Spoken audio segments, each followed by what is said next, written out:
नमस्कार दोस्तों, मैं नवीन कुशवाहा आप सभी का यस एकेडमी में स्वागत करता हूं।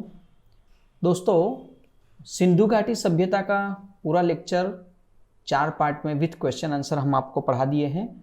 तो अगर वो ना देखा हो तो आप प्ले लिस्ट बना दी गई है प्राचीन भारत का इतिहास, उसमें जाके देख लीजिएगा। और आज हम नेक्स्ट आगे बढ़ते हैं वैदिक संस्कृति या वैदिक सभ्यता, वैदिक काल, जो आप समझ सकें।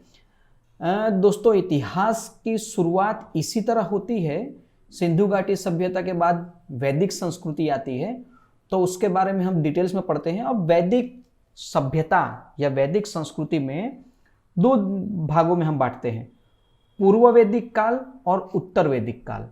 जो पूर्व वैदिक काल होता है वो 1500 से 1000 बीसी के बीच में होता है, और उत्तर वैदिक काल वो 1000 से 600 बीसी के बीच में आता है।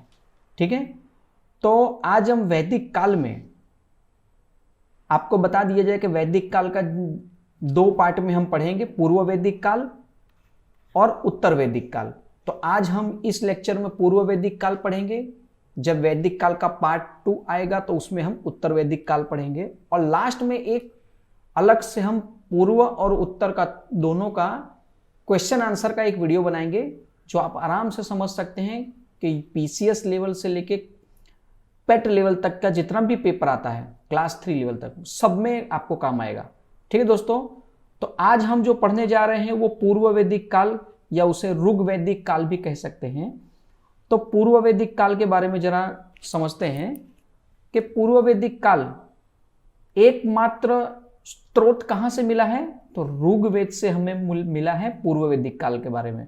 ठीक है, जबकि उत्तर वैदिक जो है, उत्तर वैदिक के स्रोत कहां से मिलते हैं, सामवेद, यजुर्वेद, अथर्ववेद, आरण्य ग्रंथ, उपनिषद और ब्राह्मण ग्रंथ।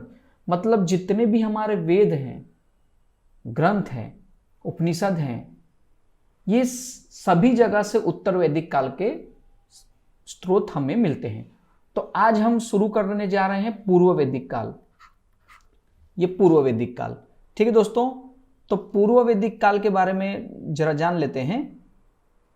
पूर्व वैदिक कालों में जितने भी स्टेप हैं, मतलब उनका स्थान, निवास कैसा था, व्यापार कैसा था, खेती कैसी थी, उनका जनजीवन कैसा था, उनको हर चीज़ों को हमने एक अलग अलग टॉपिक में समझाने की कोशिश की है। तो आप ध्यान से देखिए, और अगर आप फर्स्ट टाइम इस चैनल में आए हैं तो सब्सक्राइब करिए, चैनल को शेयर जरूर करिएगा वीडियो को। ठीक है, तो शुरू करते हैं। और डिस्क्रिप्शन में टेलीग्राम चैनल का लिंक है, तो आप टेलीग्राम भी ज्वाइन कर सकते हैं। तो शुरुआत करते हैं। फर्स्ट, आर्यों का मूल निवास स्थान क्या बोला गया है, निवास स्थान। तो 4 अवधारणा हैं, मूल निवास स्थान की 4 अवधारणा हैं। वो 4 अवधारणा में देखिए, फर्स्ट है यूरोप। अब यूरोप के क्षेत्र के बारे में बताया गया है कि विलियम जॉन्स द्वारा बताया गया है कि ये यूरोप के क्षेत्र में रहते थे। 4 अवधारणाएं हैं उनके ऊपर से। फर्स्ट है यूरोप। दूसरा बताया गया रसिया। तो रसिया के बारे में ये बताया गया है कि मैक्स मुलर द्वारा, जो जर्मनी के हैं, मध्य एशिया और पानीर के पठार, ठीक है, ये रसिया के इन क्षेत्रों में मैक्स मुलर द्वारा बताया गया है कि आर्य वहां पर बसे हुए थे। फिर थर्ड नंबर है भारत। तो भारत के बारे में बताया गया है कि गंगानाथ झा द्वारा, अविनाथ चंद्र और संपूर्ण नंद द्वारा, ये 3 लोगों के द्वारा आर्यों के मूल निवास स्थान के बारे में बताया गया है। और चौथा है उत्तरी ध्रुव। आप विश्व का मैप देखेंगे तो उत्तरी ध्रुव मतलब अंटार्कटिका क्षेत्र की तरफ की बात कर रहे हैं। बाल गंगाधर तिलक ने कहा है कि ये उत्तरी ध्रुव के निवासी थे। और कहाँ से साक्ष्य मिलता है, तो इनकी बुक्स है आर्कटिक होम ऑफ आर्यंस में। क्या है, आर्कटिक होम ऑफ आर्यंस।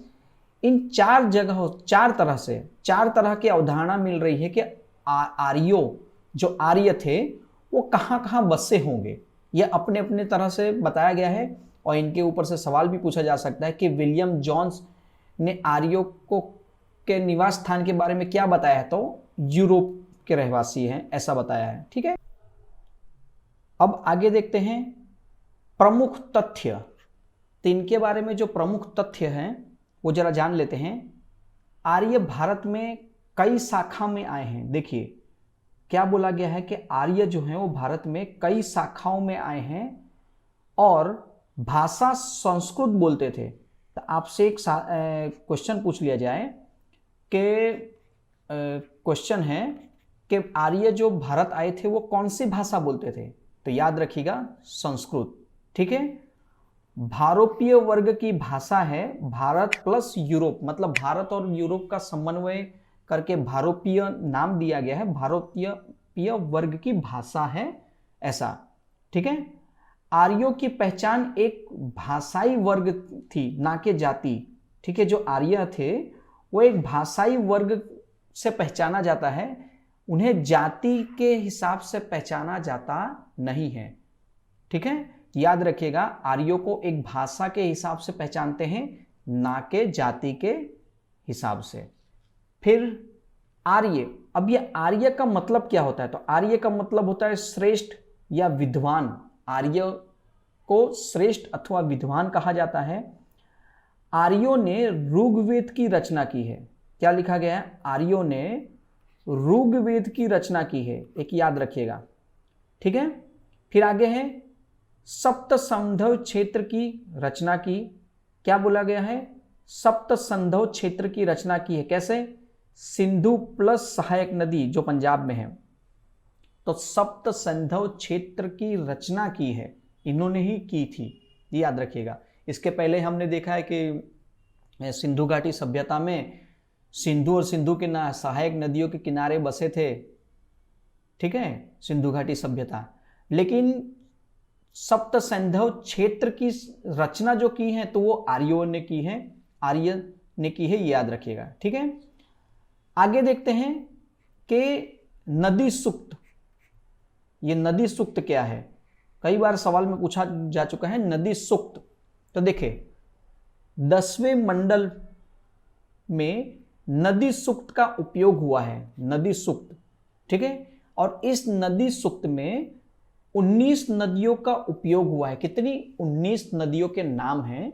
हमें कई बार पेपर में पूछा जाता है कि इस नदी का प्राचीन नाम क्या है, मतलब पहले इस नदी को किस नाम से जाना जाता था। तो ठीक है, और ऋग्वेद में कुल 25 नदियों का उल्लेख मिलता है। ऋग्वेद में कुल 25 नदियों का उल्लेख मिलता है, ये याद रखिएगा।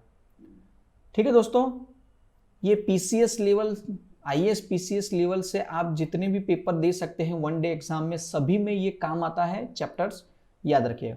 अब एक क्वेश्चन बनता है कि सबसे पवित्र नदी इस समय काल की सबसे पवित्र नदी किसे माना जाता है, सरस्वती नदी को, जिसे हम नदी मत, सरस्वती नदी को नदी मत नाम से जाना जाता था प्राचीन काल में। ठीक है, और सबसे उपयोगी नदी सिंधु, मतलब सर्वाधिक उल्लेख इसका मिलता है इस काल में, और सबसे उपयोगी नदी किसे बोलते थे, सिंधु को, और सबसे पवित्र नदी सरस्वती नदी को, जिसे प्राचीन में नदी तम कहते थे। ये सवाल कई बार पूछे जा चुके हैं, दोनों याद रखिएगा, इन्हें हम मोस्ट टाइम पे श्रेणी में रखते हैं। ठीक है, अब देखिए जो कुछ नदी हैं जिनका प्राचीन नाम है और वर्तमान में उस नदी को क्या नाम से बुलाया जाता है, जैसे सिंधु, तो आज भी सिंधु को सिंधु ही बोलते हैं। फिर प्राचीन नाम है नदीतम, जिसे आज हम सरस्वती नदी कहते हैं। सतुंद्री, जिसे हम सतलज नदी कहते हैं। फिर बिपाशा, तो बिपाशा को आज हम व्यास नदी बोलते हैं, व्यास नदी। फिर वित्स्ता, जिसे हम झेलम कहते हैं। पुरुणी, जिसे रावी नदी। ये प्राचीन नाम के प्रेजेंट के नाम बताए जा रहे हैं। कुंभा को काबुल कहां पर है, काबुल नदी अफगानिस्तान में। फिर सुवास्तु को स्वात नदी जो पाकिस्तान में है बोला जाता है। और गोमल को गोमती नदी कहते हैं जो पाकिस्तान में है। ठीक है। तो ये 9 नदी के जो प्राचीन नाम हैं, आप इन्हें याद रख लेना है, कहीं भी इसके चिपका के लगा दीजिए, क्योंकि इनमें से सवाल पूछे जाते हैं। प्राचीन भारत के इतिहास में से अगर इस चैप्टर से सवाल पूछेंगे तो इन नदियों के बारे में जरूर से पूछते हैं, ठीक है। और उस समय में पर्वतों के उल्लेख के बारे में बोला गया है, पर्वतों का उल्लेख। तो हमें पूर्व वैदिक काल में कुछ पर्वतों के बारे में जानने को मिलता है। एग्जाम फर्स्ट देते हैं विंध्याचल पर्वत, विंध्य पर्वत जिसे बोलते हैं। विंध्य पर्वत की जानकारी इनको नहीं थी, विंध्य पर्वत की जानकारी ही नहीं थी, ठीक है, क्योंकि ये वहां तक पहुंच ही नहीं पाए थे। हिमवत मतलब हिमालय, शिवा वंश मतलब सुलेमान पर्वत जो पाकिस्तान में है, अर्जिक और मंजूवंश पर्वत, ठीक है, जो सोमरस कहते हैं जिसे, ठीक है। ये याद रखिएगा पर्वत के पूछा जाता था कि आर्य सोमरस कहाँ से लाते थे, तो आपसे पूछा जाएगा आर्य जो थे वो अपने समय में सोमरस कहाँ से लाते थे, तो वो लाते थे मुजवन पर्वत से, ठीक है। तो ये पर्वत के कुछ नाम हैं जो प्राचीन में जिस नाम से पहचाना जाता था और आज क्या नाम बोले जा रहे हैं, इनकी चर्चा मिलती है और ये पूछे भी जाते हैं सवाल। आगे देखते हैं, समुद्र की जानकारी नहीं थी। एक चीज याद रखिएगा, इन्हें समुद्र की जानकारी बिल्कुल नहीं थी, क्योंकि समुद्र के किनारे तक ये पहुंच ही नहीं पाए थे, ठीक है दोस्तों। फिर आप देखिए, गविष्ठ, गपेषणा, गोपू, गुप्त, गम्य, यह शब्द का अर्थ है युद्ध। मतलब उस समय में, आर्यों के समय में युद्ध होता था। इसके ये 5 साक्ष्य हैं, 5 नाम दिए गए हैं जिसे हम युद्ध के नाम, युद्ध जानते हैं। तो समुद्र की जानकारी नहीं थी, लेकिन युद्ध के जानकारी के साक्ष्य मिलते हैं जरूर, ठीक है।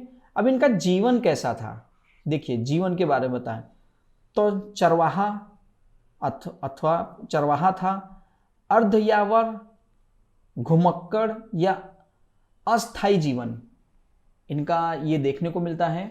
मतलब सिंधु घाटी सभ्यता के बाद में जब आगे बढ़ते हैं तो ये चरवाहा टाइप के थे, ठीक है, घुमक्कड़ टाइप में थे, और अस्थाई जीवन मतलब एक जगह जीवन नहीं बिताते थे, ठीक है। और इनकी शाखा कबीला होता था इनकी, मतलब कि कबीले में बसते थे। कैसे कबीले में बसते थे तो मैं आपको बता दूं जरा सा। एक आपको यहाँ पे एक जानकारी मिल रही है, भरत कबीला, और एक ये पंचजन कबीला है। मतलब ये 5 नाम आपको देखने को मिल रहे हैं। देखिए, भरत कबीला, पुरु, यदु, तुर्वस, अणु, रुद्र, मतलब रुद्र, त्रुहु, मतलब ये 5 एक कबीले हैं जिसे पंचजन कहते हैं, और एक भरत कबीला है। आपस में ये 2 कबीले हैं, लेकिन इन 2 कबीलों में आपस में बनती नहीं थी। अब आपस में नहीं बनती थी, उसकी वजह मैं आपको खास बता दूं, ध्यान से समझ लीजिए कि उस समय में 2 कबीले थे और आपस में नहीं बनती थी, ऐसे इसके साक्ष्य मिलते हैं। तो देखो, ये देखने को मिल रहा है, दासराग युद्ध 7वें मंडल में उल्लेख है इसका कि भरत कबीला और पंचजन में बनती नहीं थी। उसकी वजह थी कि भरत कबीला के जो गुरु थे वशिष्ठ थे और पंचजन के गुरु विश्वामित्र थे, ठीक है। लेकिन हुआ क्या कि भरत कबीला ने अपने गुरु, किसको, भरत कबीला जो थे, भरत कबीला ने अपने गुरु पद से विश्वामित्र को, पहले ये भरत कबीला के गुरु थे, किसको हटा दिया, विश्वामित्र को, ठीक है। तो यहां देखिए, अब भरत कबीला के जो गुरु थे पहले विश्वामित्र, उन्हें हटा दिया गया। हटाया तो यह पंचजन को इकट्ठा करके भरत कबीला को नाश करने के लिए षड्यंत्र रचने लगे। तो देखिए आपके सामने यहां दिख रहा है, वशिष्ठ बाद में बने हैं और ये विश्वामित्र दिख रहा है आपको, वशिष्ठ और विश्वामित्र। तो इस तरह विश्वामित्र को हटाया गया और उसके बाद में वशिष्ठ को बनाया गया था। ठीक है, और रावी नदी के किनारे क्या बोला गया है, रावी नदी के किनारे, जिसे रावी नदी क्या करते हैं, पूर्णी में, ये बात हो रही है। ठीक है, अब आगे देखते हैं छठा, अर्थव्यवस्था। तो मतलब इसकी अर्थव्यवस्था कैसी थी, इसके बारे में जरा जानते हैं कि पशुपालन मुख्य पेशा क्या बोला गया है, पशुपालन था। और संपत्ति में ये गाय को अपनी संपत्ति मानते थे, ये याद रखिएगा, संपत्ति में ये अपनी गाय। पूछा जाए कि आर्य में पूर्व वैदिक काल में आर्य संपत्ति किसे मानते थे, तो गायों को। उनका मुख्य पेशा क्या था, पशुपालन। फिर बाद में कृषि, व्यवसाय, धातु उद्योग और व्यापार साथ में यह भी करते थे।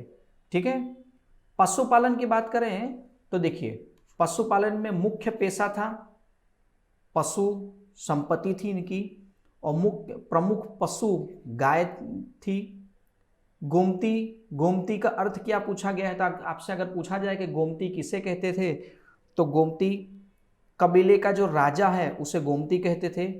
गोमत, अमीर लोगों को गोमत कहते थे। गवयुति मतलब दूरी को बोला जाता है। गोधुली, गोधुली का मतलब समय है, यह प्राचीनतम नाम है। ठीक है, फिर दुहिता, दुहित्री मतलब जिसे पुत्री बोलते हैं। और सामूहिक पशुपालन, मतलब ये समझो कि इनका पशुपालन जो होता था वो सामूहिक होता था, सामूहिक पशुपालन का देखने को मिलता है। फिर कृषि की बात करें तो द्वितीय पेशा था, पशुपालन प्रथम था, एग्रीकल्चर कृषि द्वितीय पेशा था, कम महत्व था। ठीक है, एक अनाज का उल्लेख मिलता है जिसे यव कहते हैं, यव का मतलब जौ। तो आपको पूछा जाए कि पूर्व वैदिक काल में एक अनाज का साक्ष्य मिलता है, उसका नाम बताइए, तो वो नाम है जौ। क्या बोलते हैं, जौ, जौ। व्यवसाय की बात करें तो देखिए, व्यवसाय में भी इनका व्यवसाय जो था तो बढ़ई, लकड़ी का काम महत्वपूर्ण कार्य था, मतलब रथ बनाने का। तो व्यवसाय में कौन सा महत्वपूर्ण काम था, बढ़ई का। फिर स्वर्णकार, जुलाहा, कुंभकार, चमकार, मतलब मैं कुम्हार, चमड़े का बनाने वाले चमरकार। ठीक है, इस तरह के सभी प्रकार के व्यवसाय ये होते थे। ठीक है, लेकिन एक सबसे बड़ा साक्ष्य यहाँ पे मिलता है, धातु उद्योग। अब धातु उद्योग में एक चीज आपको याद रखना है, लोहा, लोहा छोड़कर यहाँ सब कुछ मिलता है। मतलब पूर्व वैदिक काल में देखिए, सिंधु घाटी सभ्यता में तो हमें जानकारी मिलती ही नहीं है और के लोह युग है, लेकिन पूर्व वैदिक काल में लोहे को छोड़ के सब कुछ मिलता है, केवल लोहा नहीं मिलता है। यह समय में धातु को क्या बोला जाता था, तो धातु को अयस, अयस, मतलब इस समय में धातु को अयस कहते थे। दोस्तों अगर वीडियो थोड़ा स्लो चल रहा हो तो आप उसे फास्ट करके पढ़ सकते हैं। स्वर्ण धातु को, अब स्वर्ण धातु को निष्क, निष्क कहा जाता था, याद रखिएगा। स्वर्ण धातु को क्या कहते थे, निष्क कहते थे, और धातु को अयस कहते थे। व्यापारी की बात करें तो वस्तु विनिमय का लेन देन था, मतलब वस्तु विनिमय का उस समय में करेंसी ना रह के वस्तु विनिमय मतलब पैसे का आदान प्रदान ना करके सामान का आदान प्रदान करते थे, उसका मूल्य भाव सामान से होता था। ठीक है, तो वस्तु विनिमय जिसे लेन देन कहते हैं, साटा पद्धति जिसे कहते हैं, वो था। व्यापार को पाणी, पणी, व्यापार को क्या, व्यापारी को क्या कहते थे, याद रखिएगा, व्यापारी को पणी कहते थे, ये याद रखिएगा। अब इनकी राजनीतिक व्यवस्था देखते हैं। राजनीतिक व्यवस्था तो आपको पहले से ही पता है, चरवाहा टाइप के थे और कबीलाई प्रकार का था। मतलब चरवाहा थे तो एक जगह से दूसरी जगह जानवर लेके जाते थे, मुख्य जानवर इनका संपत्ति गाय थी। ठीक है, और कबीला के कबीलाई प्रकार के रहते थे। जैसे मैंने आपको बताया कि 2 तरह के कबीला थे, ठीक है। कोई स्पष्ट राजनीतिक व्यवस्था नहीं मिलती है, मतलब स्पष्ट और राजनीतिक व्यवस्था हमें नहीं मिलती है पूर्व वैदिक काल में, ठीक है। थोड़े बहुत संगठित जरूर थे, मतलब कि कबीला में रहते थे तो संगठन देखने को मिलेगा, संगठित थे ये मानेंगे, लेकिन राजनीतिक व्यवस्था कहीं से भी साक्ष्य उसके मिलते नहीं हैं।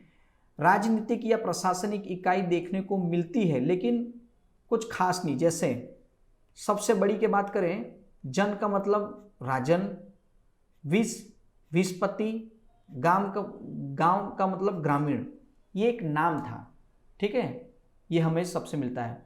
और सबसे छोटी कुल या परिवार को क्या बोलता था? कुलम। जिसे कुल या तो परिवार बोलते हैं उसे हम कुलम बोला जाता था इस समय में, ठीक है। अब इसमें कुछ कुछ और देखने को मिलता है कि राजा कबीले की सुरक्षा करता था। जो राजा है वो कबीले की सुरक्षा करता था और बलि मिलती थी उसे। बलि मतलब टैक्स, या तो टैक्स को ही बलि कहा जाता है। एक बार सवाल पूछा जा चुका है कि बलि को क्या कहा जाता है प्राचीन, तो टैक्स। और ये स्वैच्छिक था, मतलब कि आप राजा अगर आपकी सुरक्षा कर रहा है तो आपको जो देने की इच्छा हो वो दे सकते थे, और उसमें दूध, फल, अनाज ये बलि के रूप में, मतलब टैक्स के रूप में मिलता था। और स्वैच्छिक था, मतलब कि आप देना चाहते हैं तो दे सकते हैं, अन्यथा जरूरी नहीं है। लेकिन उत्तर वैदिक काल में ये कंपलसरी कर दिया गया था, आपको टैक्स देना ही देना है, ठीक है। तो पूर्व वैदिक काल में टैक्स कंपलसरी नहीं था। प्रशासन का स्वरूप राजतंत्रात्मक था। राजा निरंकुश नियंत्रण बनाने के लिए कुछ संस्थाएं देखने को मिलती हैं। जैसे विदत, मतलब प्रथम संस्था थी विदत। सभा, मतलब कुलीन, पुरुष भाग लेते थे, मतलब एक सभा बनाई जाती थी, उसमें कुलीन का मतलब होता है पुरुष, याद रखिएगा, कुलीन का मतलब क्या होता है? पुरुष, जिसमें पुरुष ही भाग लेते थे। और समिति, सर्वसाधारण, सभी भाग लेते थे, मतलब अगर समिति इकट्ठा होती थी, सर्वसाधारण सभी भाग लेते थे। ये कुछ देखने को हमें मिलता है, ठीक है।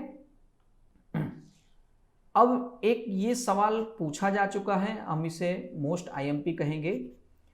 अथर्ववेद में सभा और समिति को सभापति की 2 पुत्रियां बताया गया है। अगर आपसे एक पूछा जाए सवाल, और पूछा गया भी है कि सभापति की 2 पुत्रियां बताया गया है, तो कहां पर बताया गया है?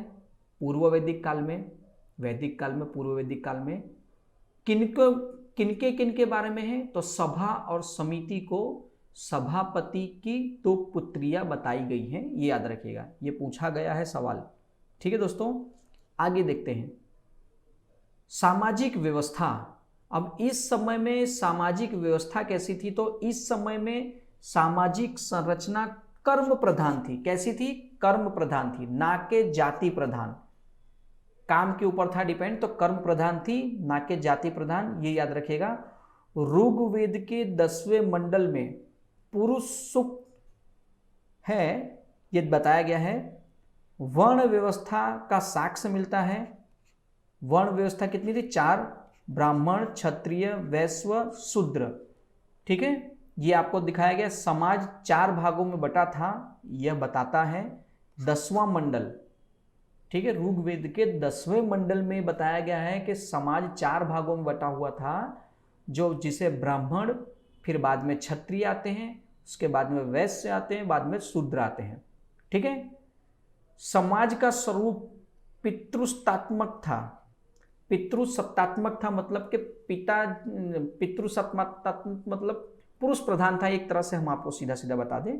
लेकिन तब भी पितृसत्तात्मक था, लेकिन पुरुष के समान ही महिला की, देखिए, पुरुष के समान ही महिला की स्थिति देखने को मिलती है। मतलब जितना महत्व पुरुष का था उतना ही महत्व महिला का भी देखने को मिलता है। जैसे एग्जाम्पल दे दें सती प्रथा नहीं था, बाल विवाह नहीं था, पर्दा प्रथा नहीं था, पति चुनने की स्वतंत्रता थी, अंतरजातीय विवाह भी होता था, पुत्रों को ज़्यादा पसंद किया जाता, पुत्रों को ज़्यादा पसंद किया जाता। इसका मतलब ये नहीं है कि पुत्रियां नहीं होती थी, लेकिन पुत्रों को ज़्यादा पसंद करते थे। इस काल के पुत्रों को क्या बोला जाता है? सुवीरा कहा जाता है। किनको? इस समय में पूर्व वैदिक काल में पुत्रों को सुवीरा कहते थे। क्यों? क्योंकि पुत्रों को ज़्यादा पसंद करते थे, इसलिए। ठीक है, अब ये देखिए, अधन्या गाय को कहा जाता था। आपसे पूछा जाए कि पूर्व वैदिक काल में गाय को क्या कहा जाता था, तो अधन्या, मतलब कि गाय को मारना या हत्या नहीं कर सकते थे। मतलब वो संपत्ति थी, तो आप गाय को मार नहीं सकते और हत्या भी नहीं कर सकते थे किसी भी तरह से। और एक चीज है, मेहमान, जो मेहमान थे उनको गोधन का प्रयोग होता है। जो मेहमान आते थे उनको क्या बोलते थे? गोधन शब्द से संबोधित किया जाता था, ये याद रखिएगा। ठीक, आगे देखते हैं धार्मिक स्थिति। तो इस समय में धार्मिक स्थिति कैसी थी? तकनीकी और विज्ञान की जानकारी नहीं थी, जरा से भी नहीं हो सकती, क्योंकि पूर्व वैदिक काल में देखने को ही नहीं मिलता। भौतिक प्राकृतिक घटना की जानकारी नहीं थी, इसकी भी, और तकनीक की जानकारी नहीं थी बिल्कुल।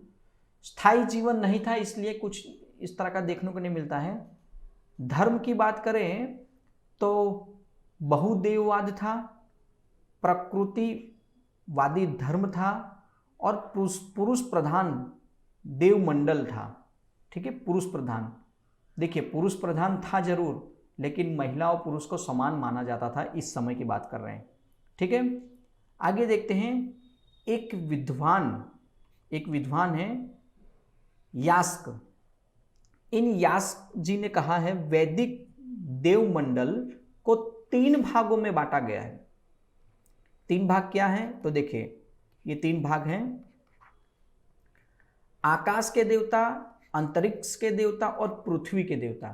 तो आकाश के देवता जो बताया गया है, तो आकाश के देवता में घोष, मतलब आर्यों का प्राचीनतम देवता, फिर वरुण, विष्णु, सूर्य, मित्र, ये सभी आकाश के देवता हैं। अंतरिक्ष के देवता केवल एक ही को बोला गया है। तो आपसे पूछा जाए कि वैदिक संस्कृति में, पूर्व वैदिक काल में अंतरिक्ष के देवता किसे कहा गया है? तो इंद्र को कहा गया है। ये सवाल पूछा गया है, याद रखिएगा। इंद्र को वर्षा, आंधी, युद्ध का देवता कहा गया है। इंद्र को वर्षा, आंधी और युद्ध का देवता माना गया है पूर्व वैदिक काल में। फिर आते हैं पृथ्वी के देवता। तो पृथ्वी के देवता अग्नि, सोम और पूषण है।